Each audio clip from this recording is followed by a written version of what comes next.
laisser tomber. Et qui ne me laissera jamais tomber. Amen. C'est quand je découvre des choses comme ça que je deviens encore de plus en plus fort. Amen. Parce que je comprends que si Dieu n'était pas avec moi, c'est que je ne vis même plus. C'est vrai. Et on dit souvent que la mort de quelqu'un ne sort pas loin.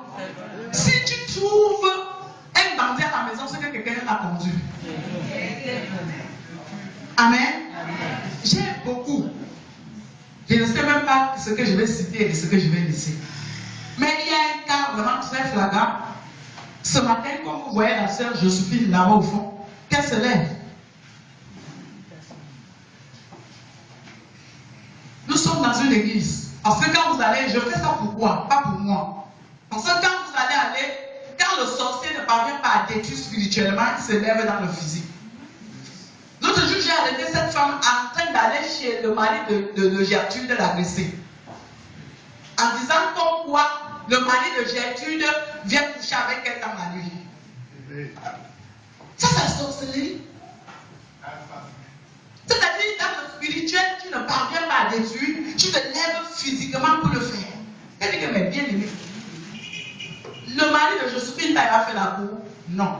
Mais ça commence comment que tous les jours tu dors avec lui? De Gertrude. Il y a la sorcellerie dans l'église. Ne croyez pas que l'église c'est un rassemblement des saints.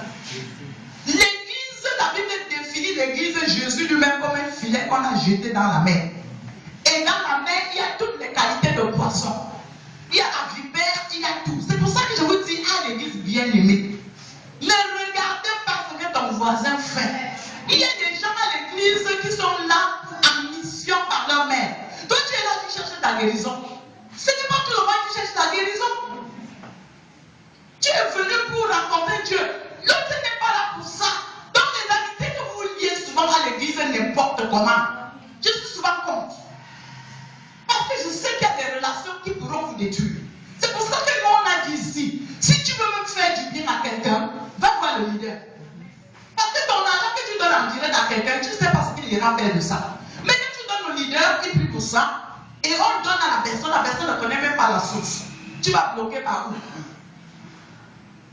Parce que l'ennemi est rusé. Il ne faut pas que l'église soit ignorante pour certaines choses. C'est pour ça que j'ai décidé de vous enseigner aujourd'hui ce qu'on appelle la sorcellerie. Ça existe. Si tu ignores la sorcellerie, c'est que je ne sais pas. Joséphine est excommuniée pour pratique de sorcellerie à l'église. Pas seulement à l'église, mais partout. Amen. Vous êtes très calme. Il y en a plusieurs parmi vous qui le font et nous on le sait. Ce n'est pas aujourd'hui que je l'ai su, je le sais depuis. Mais je ne peux pas parler. Moi je parle aujourd'hui parce que ça a été un scandale. Quand ça a pété ici le matin, c'était grave. Mais et quand vous allez aller faire les commentaires au quartier, oh je suis c'est quoi? Ah, on a dit que je suis sorcière. On a dit que je suis sorcière. Qu'elle-même elle dit, tu as pratiqué la sorcellerie, vrai ou faux? Vrai. Parle fort, tu as pratiqué la sorcellerie, vrai ou faux? Vrai. Vous avez entendu, non? Donc, demain, n'allez pas dire que l'église où on accuse les gens des sorciers, alors, ce n'est pas moi, c'est elle-même. Moi, je me réserve de dire des choses, même quand je vois. Mais sache que je connais qui tu es, même si je ne dis rien, même si je t'embrasse. Jésus marchait avec Judas, non? Il savait que Judas allait le trahir dès le jour qu'il avait choisi. Mais Judas était là parce que Dieu voulait faire grâce à Judas. Mais quand Judas est arrivé, sa mission était tellement importante qu'il n'a même pas voulu écouter Jésus. Mais il faisait quand même semblant, il partait chasser les démons avec les disciples que Jésus envoyait 2 à 2, y compris Judas. Je vais t'enseigner ce matin. Et Judas priait et les gens étaient délivrés. Mais c'était un sorcier.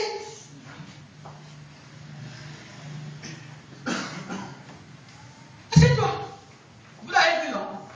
Donc, si elle dit quelque chose à quelqu'un, personne ne la salue. Elle est excommuniée du corps de Christ. On ne la salue pas. On ne parle pas avec elle. Si tu parles avec elle, tu portes ta part.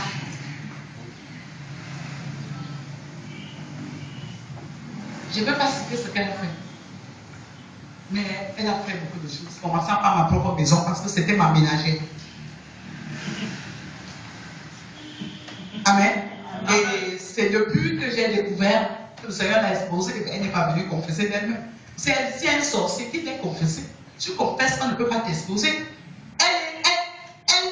On l'a détecté et puis elle a fait une fausse repentance et elle a continué à œuvrer.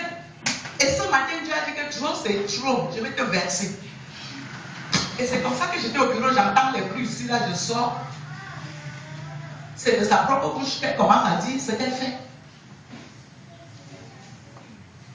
Donc quand la parole de Dieu sort, c'est parce que Dieu veut ramener quelqu'un. L'église, ce n'est pas un rassemblement des gens qui sont déjà délivrés.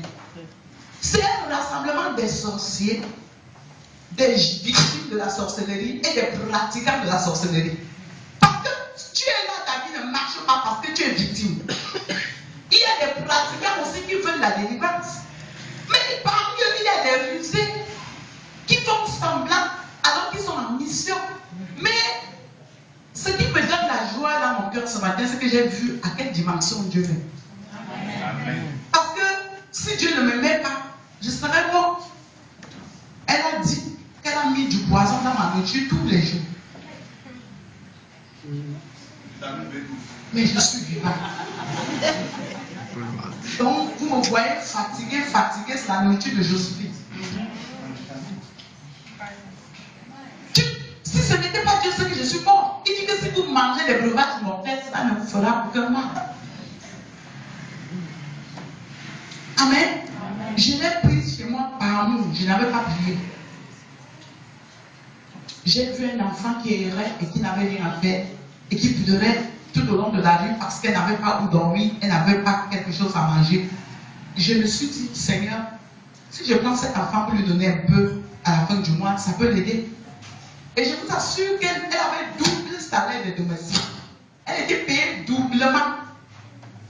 Elle n'était pas payée comme une. Il y a certaines personnes qui travaillent dans des bureaux et qui n'ont pas le salaire que je suis touché chez moi. Je marche, Joséphine. Je marche.